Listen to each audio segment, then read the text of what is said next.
যেন আমের রাজ্য, যেদিকে তাকাবেন শুধু আম আর আম।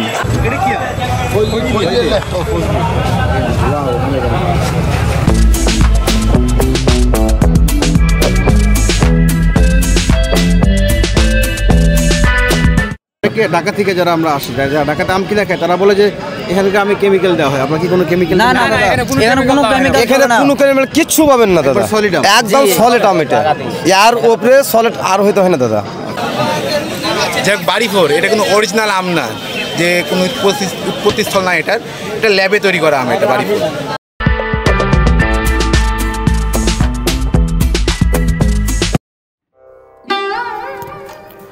এদেশের সবচেয়ে বেশি আম চাষ হয় উত্তরবঙ্গের চাঁপাইনবাবগঞ্জ জেলায়। জায়গাটি তাই আমের রাজধানী হিসেবেই খ্যাতি লাভ করেছে। এই অঞ্চলের রাস্তা দিয়ে চলাচলের সময় দুই পাশের বড় বড় আমের বাগানে জানান দেয় কেন এলাকাটিকে আমের রাজধানী বলা হয়ে থাকে।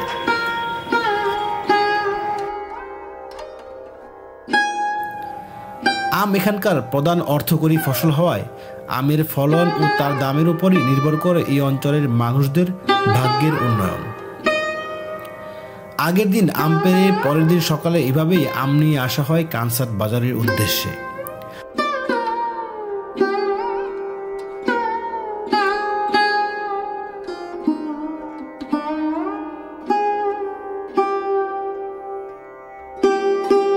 চাঁপাইনবাবগঞ্জের কানসাট এলাকার সেই বিখ্যাত আমের বাজার, যে আমের বাজারে নাম আমরা সবাই জানি এবং শুনেছি যে এখানকার আম বিখ্যাত, এখানকার এই বাজারটিও বিখ্যাত। এখানে প্রতিদিন শয়ে মন আম বিক্রি হয়। শয়ে মন বলে ভুল হবে, বলা যায় যে এখানে কয়েক লাখ মন আমের বিক্রি হয় প্রতিদিন। অদ্ভুত বিষয় হচ্ছে যে ঢাকাতে আমরা 40 কেজিতে মন হলো, এখানে আমের মন হচ্ছে 52 কেজিতে, এবং ঢাকা থেকে প্রচুর ডিফারেন্স দামের। ঢাকাতে যে আমরা 120 টাকা করে কিনে খাই, সেখানে এই আমের কেজি, এখানে আমের কেজি হচ্ছে মাত্র 35 টাকা 40 টাকা করে। সাইকেলে ঝুলিয়ে এইভাবে আম বাজারে আনার প্রক্রিয়াটি বেশ পুরনো। আধুনিক সময়ে অবশ্য এতে যুক্ত হয়েছে ইঞ্জিন চালিত ভ্যান ও বটপটি। প্রতিদিন সকাল থেকে শুরু হয়ে এই কানসাট আম বাজার চলতে থাকে সন্ধ্যা অবধি।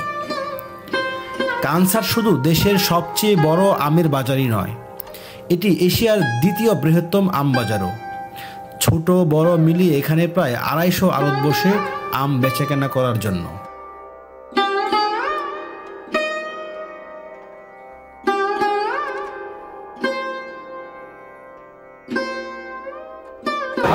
এটার আরেকটা নাম হচ্ছে, এটা হচ্ছে পূর্ব গৌড় সোনা মসজিদ অঞ্চল।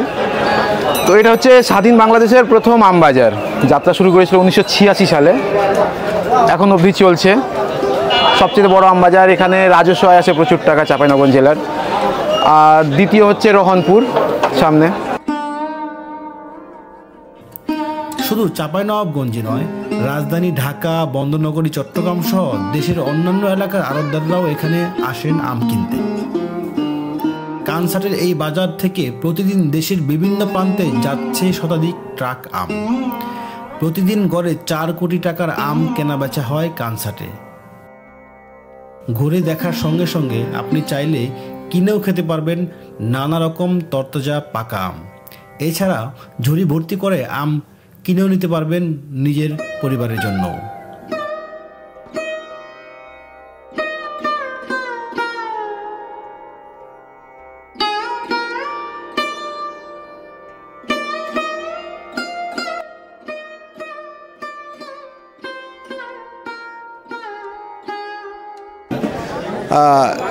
এখানে হিমসাগর, খিরসাপাতি, ফজলি সকল ধরনের আমই পাওয়া যায়। মজার বিষয় হচ্ছে যে এখানে 52 কেজিতে 1 মন, আর ঢাকাতে যেটা 40 কেজিতে হয়। এটা আপনারা এখানে কত কেজি বিক্রি করতেছেন, কত করে মন? মন ধরলেন 1600, 1700, 1800, যাকে যেমন। 52 কেজিতে মন? 52 কেজিতে মন। আর ঢাকাতে 40 কেজিতে মন? হ্যাঁ, 40 কেজি। আর 1 কেজিতে, এই ঢাকাতে 1 কেজি এই আমের দাম পড়ে 120 টাকা করে। এখানে দাম পড়ে। আর আপনারা বেচতেছেন 40 টাকা? 40 টাকা কেজি। 40 টাকা কম। আপনার 13 কেজি, যে আপনার 12 কেজি আম লাগছে না, এই জন্য দাম কম। 40 টাকারও কম, মানে এখানে আপনার প্রায় 35 টাকা করে। হ্যাঁ, ওরকমই 35। 35-32 টাকা পড়ে 13 কেজি আম। যে আপনারা ন্যায্য দাম পাচ্ছেন এখানে? ন্যায্য দাম পাইছে, কিন্তু এখনো ন্যায্য দাম পাওয়া যায় না। মানে আমি খরচ বেশি, এলা আমি খরচ বেশি। 1 মন আম করতে হলে 500-700 টাকা খরচ। আপনার নাম কি? মোহাম্মদ আলী হোসেন। আপনি কি এখানকার? ভাই আমার বাসা এখানে আমি বেচা কিনা করি। এই বাজারে প্রতিদিন মানে কেমন আমের সেল হয়? প্রচুর আম, প্রচুর আম। আম তো 100 ট্রাক হয়। 100 টাকা আমের sale। 100 ট্রাক প্রতিদিন আম বেচা কিনা হয়। সেটা কি আম ভাই? আমরুপালি। আমরুপালি দাম কত? দাম এটা 4,042। আচ্ছা, কেজি কত পড়ে? কেজি আপনার যে 4,000 100 টাকা কেজি, এবং আমাদের 12 কেজি বেশি হয়। এই আম কোথাকার? এটা বিমর্শি চট্টগ্রাম ইউনিয়নের। কানসাটের আম না অন্য কোনো জেলা? কানসাটের। নওগাঁর না তো? না, নওগাঁর না। দেখে তো মনে হচ্ছে নওগাঁর আম। না, আমাদের চাপাইয়ের আম। মিষ্টি কেমন? মিষ্টি অনেক। চাপাইয়ের আম তো সবাই জানে মিষ্টি বেশি, সব থেকে ভালো। আচ্ছা, তো এই আম কি আপনার শুধু কানসাটে চাঁপাইনবাবগঞ্জে সেল হয়, না আপনার বাইরে কোনো চাপাই জেলার বাইরে সেল হয়? বাইরে জানে এখান থেকে সেল হয়, তারপর সারা বাংলাদেশের মানুষ খেতে পায়।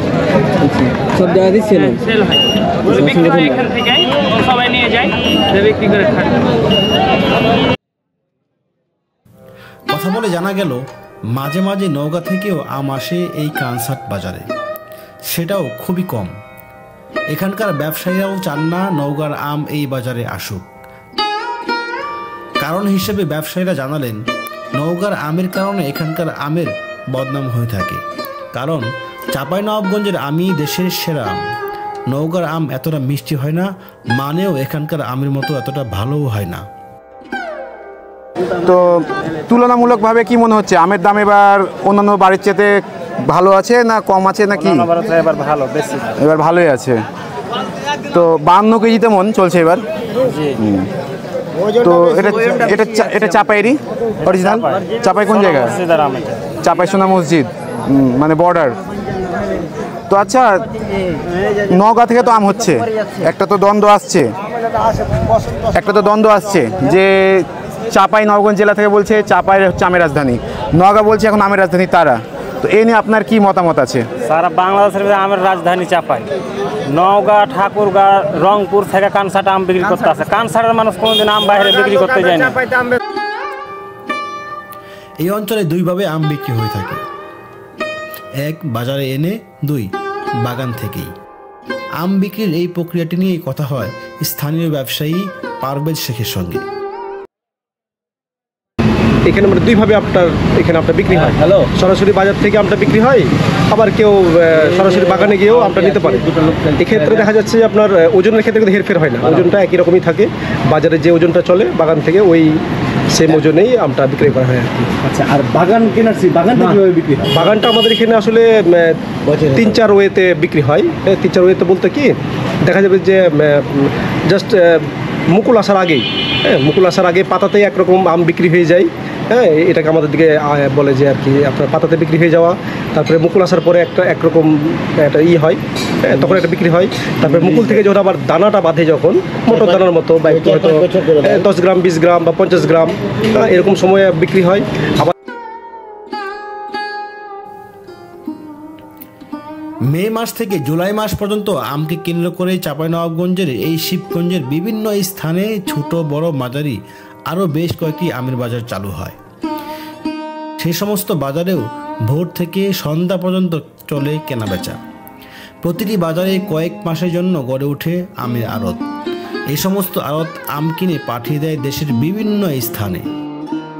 হাজার হাজার মানুষ জড়িত হয়ে পড়ে আম ব্যবসার সঙ্গে।